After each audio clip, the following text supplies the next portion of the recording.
Tak boleh. Saya dah tak ada kaitan dengan Zakwan, jadi benda ni tak sah.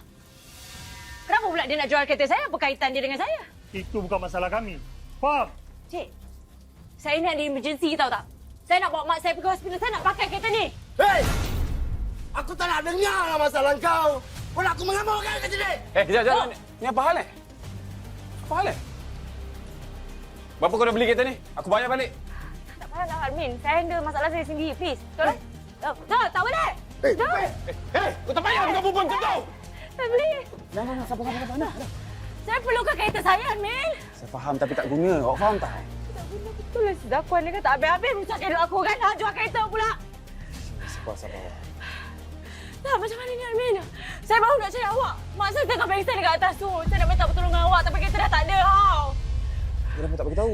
Jom tengok mak.